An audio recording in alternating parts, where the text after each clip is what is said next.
so you can make them aware of that when you speak with them. But definitely, we want to put pressure on them to carry those bills for us in the Senate. Now, once it has gone, I've told you about crossover, and then the House bill was voted on, and it's assigned to a Senate committee. And then the House bill, or the Senate bill, is assigned to a House committee. And the same process happens again. And that's where we all show up with our shining faces and our little lapel stickers, and we are giving testimony, and we're encouraging them to support the legislation. And once we get it voted out of committee, I'm going to think positive here, it will go to the floor. The House bill will go to the Senate floor. The Senate bill will go to the House floor for a vote. Now, I've told you that even you could start out with the exact same bills, but by the time you get to this point, they can look very different. Or you could have two very different bills with some likenesses that end up exactly the same by the time they get to the end. So that's something to be aware of. You had mentioned that there's a committee that will write this bill. Is that made up of the No, legislators? it's called legislative drafting. There are legislative lawyers who know how to write the bills so that they are legally binding, they become law. So they're not a major player, they're just going to take the Right, idea they and put it in they the get the legislation. idea, well, there again, if they have an agenda, Right, that's. they can use it. Sure. And they say, well, I gave you what you wanted, you said you wanted, but then they can put their own little spin in there as well. And who are these people? Obviously, they're not elected officials or bureaucrats? Yes, they are. You know, just say They're they're not really elected unanswerable, in a sense. Okay. They're lawyers who do legislative drafting. So that's why we want to take a look at the bills after they, even our bill, we give them a bill that's already drafted, they can take it and butcher it. And it comes back from legislative drafting not looking like the one that we gave them. Now Delegate Carrico tells me he's going to carry our bill the same language that I've given him. But we'll see. We'll see how that comes back. But they have told me that they will let me see the bills when they come back from drafting. And then we'll get a bill number.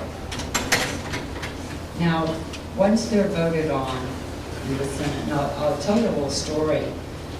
In the last session about our anti-real ID legislation, turns out we had identical bills in the House and Senate. Senator Ken Cuccinelli carried our Senate bill, Delegate Bob Marshall carried the House bill. We were able to get it through. There was some amendment to the bill, but it did prohibit some of the really nasty provisions of real ID that we didn't want.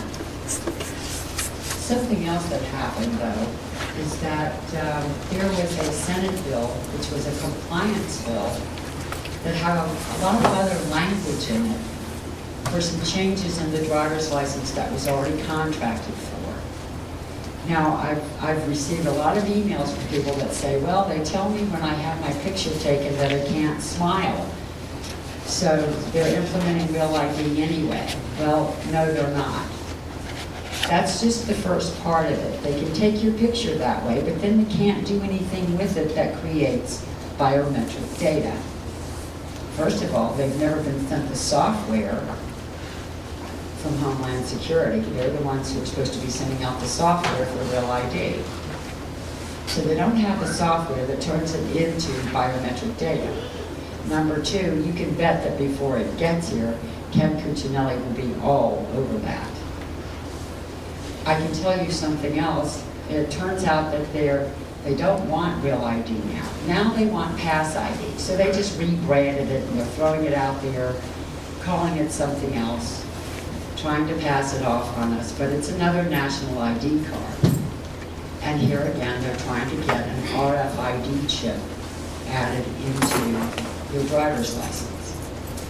Well, what happened in the last session is that compliance bill that had all these other things in it that were already contracted for by the state and paid for, so it was a must-pass bill that had some bad stuff we didn't want.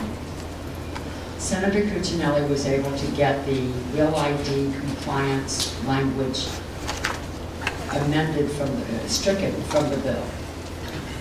He was also able to get it amended to say that Virginia is prohibited from adding an RFID or any other computer chip to any state ID card or driver's license in the state of Virginia.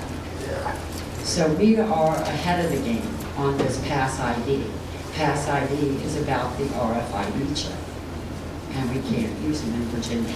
It's violating the law. So if the federal government mandates it, we have a case to file suit against the federal government for mandating something that's against the law in our state. And they can't hold us to it. Now this is the plan on the health care bill. Only with the health care bill, they're broadening the scope of the Constitution, what it means, and what the Commerce Clause means, and what it allows them to do with health care and what it doesn't. So to make certain that they can't get it, but that won't wash here, Bob Marshall wants to amend the Virginia Constitution so that if they do mandate this health care plan, again, we would have the grounds to file suit against the federal government for forcing a mandate on us that violates our own Virginia Constitution. So that's the plan. Yes. Have you thought about how to get around the supremacy clause? Have you thought about how to get around the supremacy clause? I don't think they're feeling like they have to look at that. Who is that? Delegate Marshall.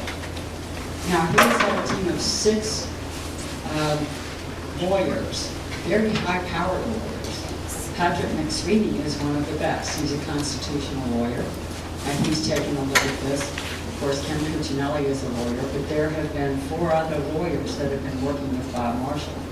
And Bob Marshall's no dummy. He knows the Constitution.